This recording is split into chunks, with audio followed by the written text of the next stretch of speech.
Okay, so how's everybody doing? It's my first video on model railroading and the hobby. We're going to talk a little bit about a hobby and about model railroading. And as you can see, I have a very small workbench here. We're in the process of moving from this house to a bigger house, which most people my age are looking to downsize. We're actually looking to upsize because this cabin is way too small for two of us, 3 dogs, and 2 cats.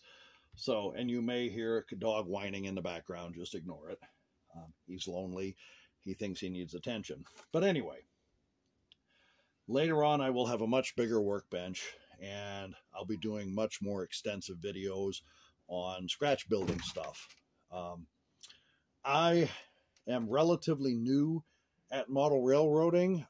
Many years ago when I was 16, I had a HO scale layout on a piece of plywood, basically very simple layout, on a piece of plywood sitting on a couple of my dad's sawhorses. And that was many years ago. I'm now almost 62, and about a year ago I just started getting kind of back into the hobby. I had originally wanted to go back to HO, which is what I had at 16. They're small. They are easy to get a lot into a smaller area and whatnot. As you can see, if you're familiar with trains at all, these are not HO. Far from it. These are O scale, Lionel specifically. Anyway, so yeah, I started building HO. I bought a bunch of old locomotives, and I bought a bunch of freight cars and track, and started buying buildings. First, I got plastic buildings and stuff I knew I was familiar with from back in the 70s. And I started learning how to paint them to make them look more realistic. I started following a few people online on YouTube that understood the painting, so I followed along and started learning how to paint. And then I decided to try my hand at scratch building, and I did a very simple lobster shack on a pier, and I thought it turned out pretty nice. And I would have those out here to show you, except for the fact, again, we are moving. They've already been packed away, waiting for us to move, so they're not out here. I did a few others, they're waiting. And anyway, so getting why I suddenly have these, we'll start with this. This had belonged to my wife's dad and was given to me when my wife and I first got together. Her dad has passed away, so it kind of sat in a closet. The last time my wife remembers this running, she was probably 7 or 8 years old, okay? And she gave it to me. I was really excited. This, you can see here, is the tender that goes with it, and if it looks like it's a mess right now, it is. I'm currently working on it, and I'll get to that in a minute. But anyway, I put this on the tracks. This is a whistle tender. I put this on the tracks, and this is the transformer that came with it right here. I fired up the transformer.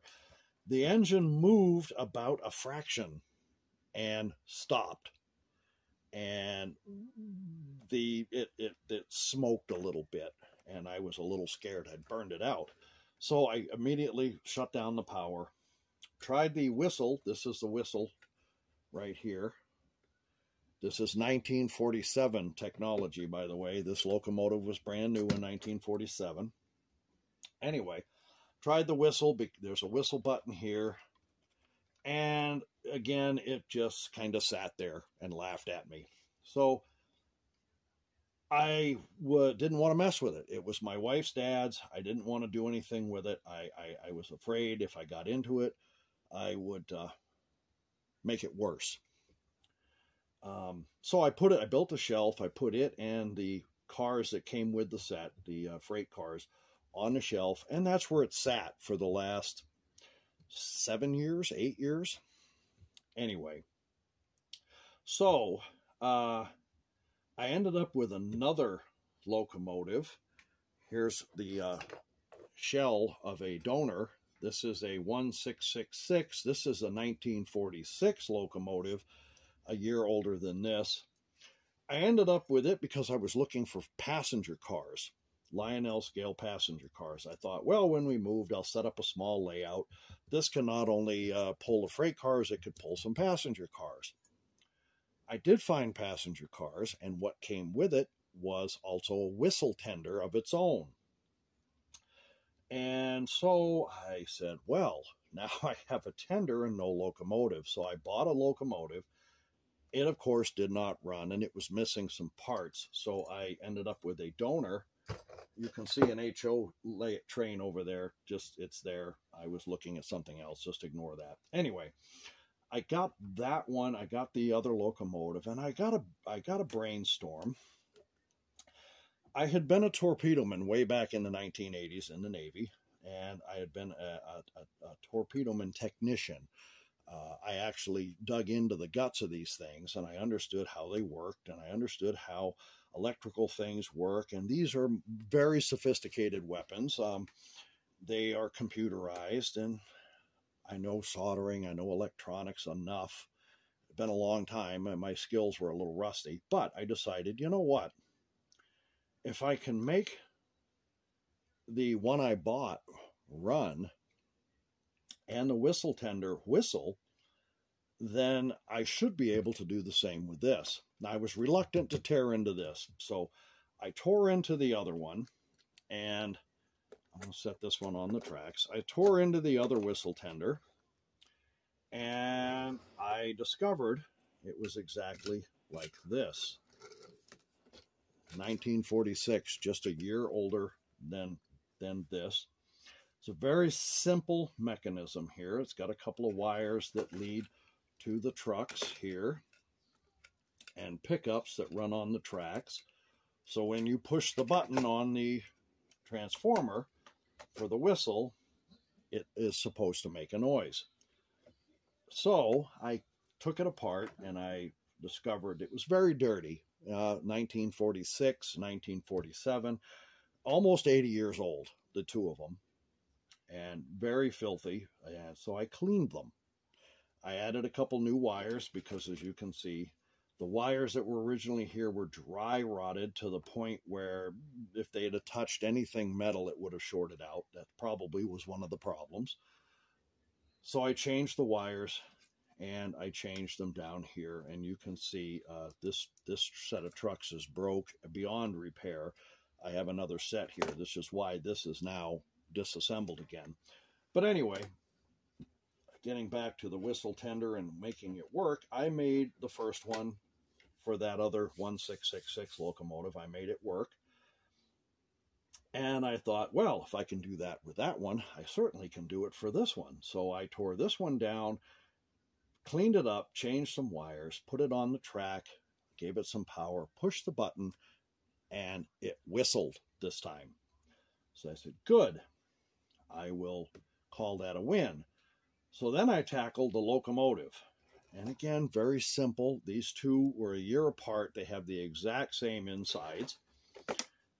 I got the other one put together. I had two of those. I had one for a parts locomotive because they were both between the two. I could make one locomotive work. So I did that.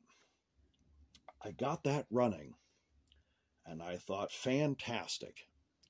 Now I can work on the wife's dad's locomotive. So I tore it down and cleaned it up, and it runs just beautifully. And later on I'll show it. I don't have anything plugged in today to run it, and it would take too long. I'll be shooting another video later showing you these and what's going on with them, and at that point I'll show you this one. It runs really well now.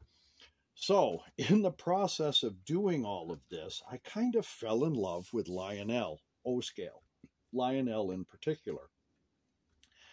And I decided I wanted to do more with Lionel. So my wife, being my wife, found a set online, a rather large set that had these two locomotives and these two tenders, more cars, freight cars, more track, and this transformer. So she bought them, had them shipped to me. I got them here, and of course, these are 1950s now. These are early 50s, so they're not quite a decade newer than these other ones, okay? But they are newer. These are also whistle tenders. I put this one on the tracks, and of course, nothing happened, and then I realized why. The wires were broken. They're a little too short, so there's going to get new wires. It's going to get cleaned up. I put this one on the track, and it whistled, but it's 1950s. It's 70 some odd years old. It's going to get a good cleaning as well. So, and some fresh oil where it needs it, and cleaned up and whatnot, and it'll be fine. So then we go with this one. This is a Lionel. Its cab number is 675, and that means something on the boxes that they come in back in those days. It is classified as a 264. As you can see, 2 of the lead truck, 6 drivers, 4 of the rear. Okay, I put this on the track, and as you can see, I have it hooked up here, and I'll explain this one in a minute. This is the 1947 that came with the dad's set. Works beautifully, by the way. This one came with the new stuff. But anyway, put this on the track, and it is sluggish, but it runs. It also goes into reverse when you want it to and whatnot. Being as it's sitting this was a barn find or something somebody had. They found it when they moved into the house. It's got grease, very old grease in there that's slowly hardening, which is not good for the innards. So this will get taken apart, and it will get cleaned very well, and it won't be so sluggish anymore. This is 681. This is a much larger locomotive. This is a 686. And this, if I leave it by itself on the track, and as you can see, this is just a short piece. I have to actually put my hand in front of it and hold it to keep it from running off the track. This is very sluggish. If I take a little weight off of it, lift it just a bit, it runs faster. If I leave it to its own device and just keep my hand in front of it, it will barely run. So this needs to be thoroughly cleaned. And also, it will not change direction. It will not go into reverse. So I have to get into this and clean it up and put new oil and grease where it's needed.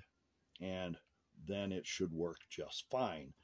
So as I said, in the result, I fell in love with O-scale, and in particular, Lionel.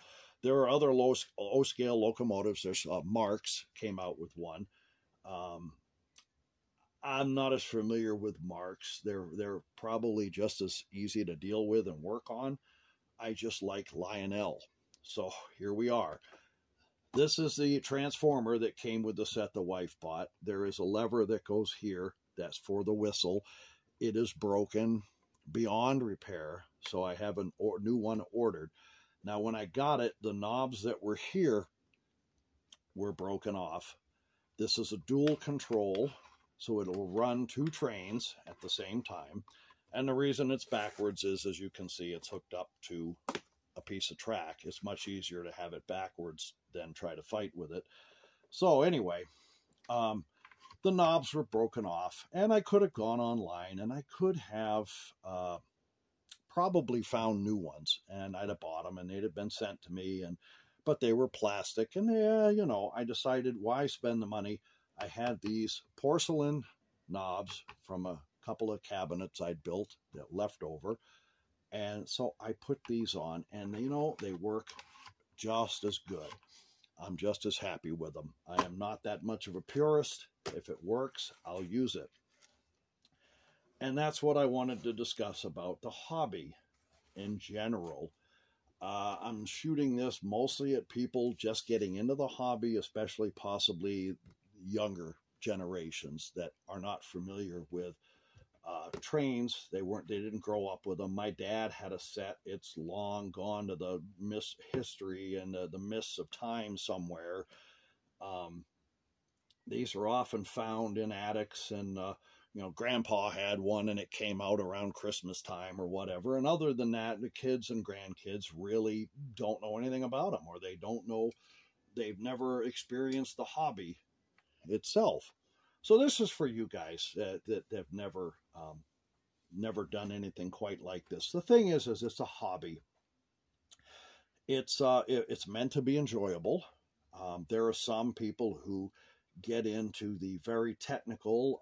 They want everything to be, they pick a specific rail line and they model that rail line, and the engines have to be just so. The scenery has to be just so. The cars have to be just so. And that's what they enjoy, okay? They enjoy doing that. There's others like myself who I mostly enjoy working on these. They're a lot of fun. I enjoy also scratch building buildings. I'm learning how to do that. I'm not an expert by any means. My mother was a painter. I learned some from her. My dad was a contractor. Yeah, that really doesn't much apply in building model buildings to a point, but I have the knowledge of it, so it helps in a way. So I get my enjoyment out of the fact that if I put down some track, and right now this is the only track I have down, and again, we're moving. I have no room here, so this is the only piece that is currently down and working. I get my enjoyment out of just having fun with the hobby, whether it's working on them, running them around a track, scratch building buildings. I have a couple of boxes of HO scale stuff packed away. I don't know what I'm going to do with it, but I have it. If you find yourself not enjoying it, it's not a hobby. It should be enjoyable. If you let other people dictate what your hobby should be, there are some out there who will, well, you need to do it this way or you need to do it that way. And, they'll make your life miserable. As with any hobby, you're going to have that. The thing is if you're enjoying yourself doing it, then continue doing it. Do it your way. There's a young man, I see his videos online.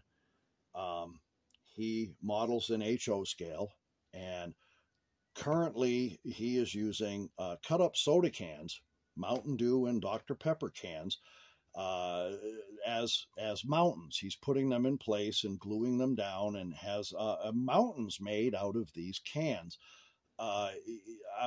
He can't afford, for whatever reason, or he doesn't want to, buy the expensive foam that a lot of people buy to carve their mountains out of. He is using what he has on hand, and he shoots his videos, and he has fun with the hobby. Kudos to him, okay? He gets his enjoyment out of it, and I actually enjoy watching what he does because, again, it's his hobby. He loves what he's doing. He's doing what he can with what he has on hand, which is exactly what I intend to do. There are hundreds of building kits and whatnot out there for HO, and you can find building kits for buildings and whatnot for O scale, which is what this is, but you can spend a small fortune on it. You can scratch build. You can use, I've seen a few videos here recently when I started looking, people building O scale buildings out of insulation foam, the same foam that a lot of people will use for the mat layout. It deadens the sound, and it also takes some of this scenery very well, and they can carve it for mountains and whatever. But anyway, they'll use thinner pieces of this foam and use it to make a building. And it turns out very nicely. I intend to do a lot of scratch building. I intend to learn. I'm still learning. So if you're new to this, don't be afraid to learn. Don't be afraid to make mistakes. I know I'm going to. You're going to see them. I'm going to be videotaping my mistakes here when you see them, okay? but I believe that's part of the learning process. I'm going to have fun with it. It's meant to be fun. It's meant to be enjoyable. However you want to pursue it, it's up to you. You can be a purist on it and want everything just right, or you can do, I have some fantasy stuff on one of my builds. You know, you can do this. Way back in the early 70s or early 60s, I believe, there was a model railroad magazine that came out. I have the issue, but again, it's packed away. If I ever find it, I'll dig it out. A gentleman had done a complete layout, and he had dinosaurs on the layout. Dinosaurs pulling logs to a lumber mill. Dinosaurs doing other chores, pulling wagons. You name it. I got the biggest kick out of that model railroad magazine because this guy understood it's meant to be fun. And he was going with his passion of doing this his way. I got the biggest kick out of that. I still remember that. Out of all the model railroaders I've read over the years, I remember that one. And again, I have the issue somewhere, and I will be digging it out. Anyway, you are going to see some of my mistakes. There'll be other videos filmed between now and when we move. Come along for the ride. Learn with me. I'll be learning if you want to learn. Come along and have some fun. Let's see what happens. I'm just going to enjoy myself and do this and see where it goes. When we move, I'll start putting up a layout, and I'll be working on building that. I may combine HO and O scale, being as I am also a writer and I do a little fantasy stuff now and again. Who knows? I also have an S scale set. No track, no transformer, just the locomotive tender and 7 S scale cars. I have no idea. I paid almost nothing for it at an antique store in town. It's not running. It's rough. It needs a lot of work. It's packed away waiting for me so I can spread it out on a workbench because, as you can see, I don't have a lot of room here. This is actually supposed to be the wife's sewing table for her sewing machine, which is sitting behind me, her sewing cabinet, and I kind of commandeered it. So this is not enough room to do a lot of stuff here. So I have that S scale, that American Flyer, and I will be tearing into that and cleaning it up and fixing it and finding some track for it and seeing what I can do with it. It may end up just sitting on a shelf. It may end up with a small oval sitting somewhere in a corner doing its thing. Who knows? But again, I'm having fun. That's the thing. I'll be 62 here soon, and I'm getting back into the hobby, and I feel like a kid again. And that's a great feeling. If it makes you feel good and you're excited about it, that's what you should be doing. Okay? Anyway, I'll end this here. You all follow along. Have a great day, and I'll see you next video. Thank you much. Take care.